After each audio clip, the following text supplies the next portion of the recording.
Si on veut être un bon étudiant, il faut réviser régulièrement. Mais on va pas se mentir, c'est compliqué de se mettre au travail. Avec toutes les distractions qui nous entourent, la dernière chose qu'on a envie de faire, c'est bien de réviser. Si vous êtes des procrastinateurs comme moi, vous avez sûrement l'habitude de repousser les révisions au maximum jusqu'à arriver au pied du mur. Vous savez, ce mur, constitué de tous les cours du semestre que vous auriez dû réviser un peu chaque jour, mais que vous avez laissé s'accumuler en vous disant « je verrai ça demain ». Et au final, vous avez fini par accumuler tellement de retard sur vos cours qu'il ne vous reste plus que vos yeux pour pleurer. Ah là là, qu'est-ce qu'il est décourageant ce mur. Mais n'ayez crainte. Dans cette vidéo, je vais vous exposer plusieurs méthodes de révision qui vont vous éviter d'en arriver à ce point. Ces méthodes sont basées sur la science et ont prouvé leur efficacité chez les gens qui les ont appliquées. Donc attachez vos ceintures, on va faire ensemble un tour d'horizon des meilleures astuces de révision.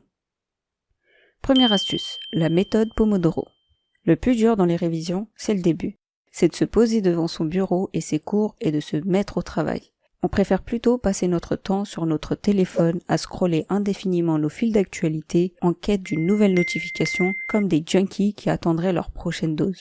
Si vous avez tendance à vous laisser distraire de la sorte, cette méthode est faite pour vous. La méthode Pomodoro est une technique de gestion de temps qui consiste à se concentrer sur une tâche donnée pendant un intervalle de 25 minutes, puis de prendre une courte pause de 5 minutes. Et au bout de 4 intervalles de travail qu'on appellera Pomodoro, on pourra s'accorder une plus longue pause de 15 à 30 minutes. Cette méthode présente plusieurs avantages. Déjà, elle nous permet d'arrêter de procrastiner et de se mettre au travail en leurrant notre cerveau. Parce que psychologiquement, 25 minutes, c'est pas énorme. Donc c'est facile de consentir à travailler pour une si courte période de temps. Et une fois que vous serez lancé, vous verrez que ça sera plus simple de continuer à travailler. Un autre avantage de cette méthode est qu'elle va améliorer notre concentration parce qu'on sera contraint à accomplir une seule tâche à la fois. Et même si au début vous avez des difficultés à appliquer la méthode, vous verrez qu'avec le temps, vous serez capable de maintenir votre attention de plus en plus longtemps. Et enfin, la méthode Pomodoro vous permettra aussi d'améliorer votre productivité.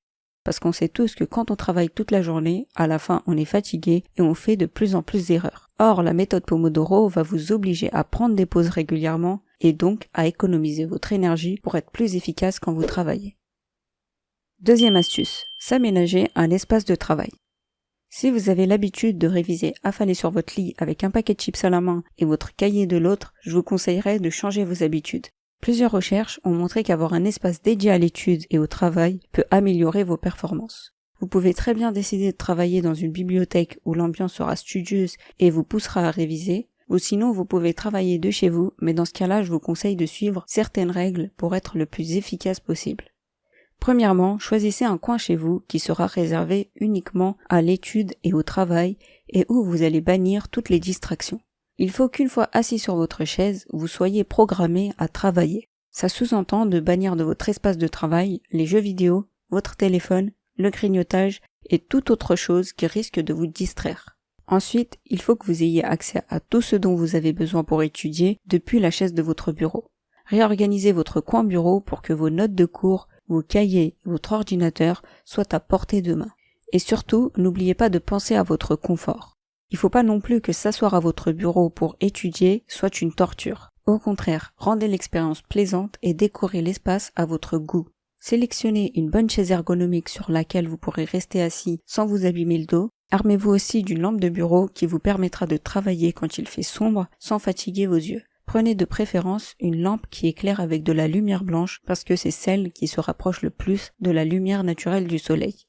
Et enfin, ajustez la pièce à la température idéale. Parce qu'un endroit trop froid ou trop chaud vous empêchera de vous concentrer à fond dans votre travail. Troisième astuce, planifiez vos journées. Il y a encore beaucoup de gens qui se lancent dans les révisions sans les planifier. Et c'est une grosse erreur. Certes, planifier vos journées le matin vous prendra du temps, mais au final vous allez en gagner beaucoup plus derrière grâce à l'organisation qu'elle vous aura permis d'atteindre. Vos objectifs vous paraîtront beaucoup plus clairs et vous serez plus motivé à travailler. Donc adoptez la planification dès maintenant. Le matin, avant de commencer à travailler, planifiez vos journées en rédigeant une to-do list avec toutes les tâches à accomplir. Faites attention tout de même à ne pas y inscrire des choses irréalisables. Par exemple, ne surchargez pas votre liste avec des tâches que vous savez pertinemment que vous n'allez pas pouvoir accomplir dans une seule journée. Pour ça, c'est parfois utile de commencer à faire une to-do list pour la semaine et ensuite de répartir les différentes tâches à accomplir pour chaque jour.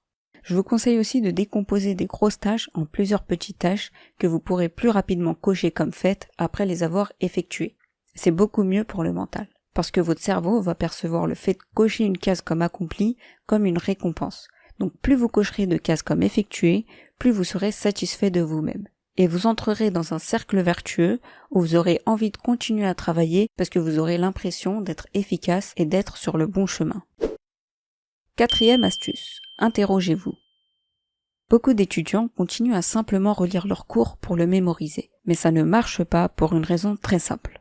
Notre cerveau est capable de reconnaître les informations une fois qu'il les entend ou les voit dans un contexte donné. Mais c'est pas pour autant qu'il sera capable de se rappeler de ces mêmes informations de lui-même sans aide.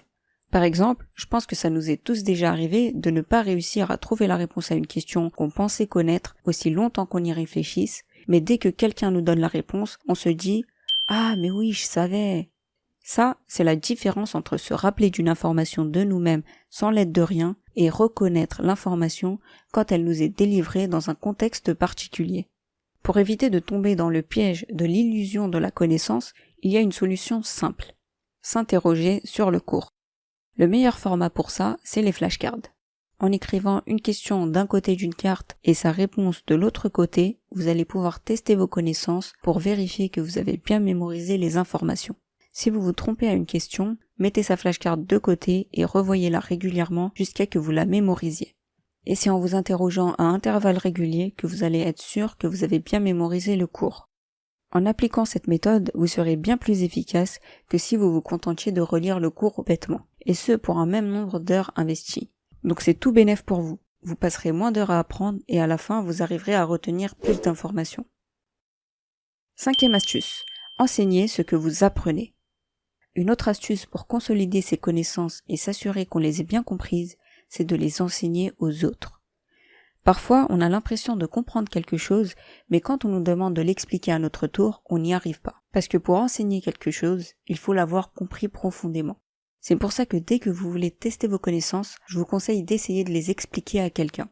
Si vous n'y arrivez pas, c'est sûrement que vous n'avez pas suffisamment compris le cours. Donc quand vous apprenez un cours, entraînez-vous à l'expliquer en même temps. Si vous n'avez personne à qui l'expliquer, parlez tout seul à un ami imaginaire et tentez de lui faire comprendre ce que vous avez appris. Ou sinon, vous pouvez faire d'une pierre deux coups et enseigner à vos amis les cours que vous avez révisés. Comme ça, vous vous assurez de bien avoir compris le cours et en même temps, vous aidez vos amis à mieux le comprendre aussi. Bref, enseigner ce que vous apprenez, c'est la meilleure méthode pour consolider vos connaissances et vous assurer que vous les avez bien comprises. Voilà, la vidéo arrive à sa fin. On a vu ensemble 5 astuces de révision pour apprendre plus efficacement. Maintenant, il n'y a plus qu'à les appliquer pour voir un changement dans vos habitudes et améliorer vos notes. Si la vidéo vous a été utile, n'hésitez pas à laisser un petit pouce bleu et à vous abonner à ma chaîne pour voir plus de vidéos de ce genre. Sur ce, je vous laisse et on se dit à la prochaine. Ciao.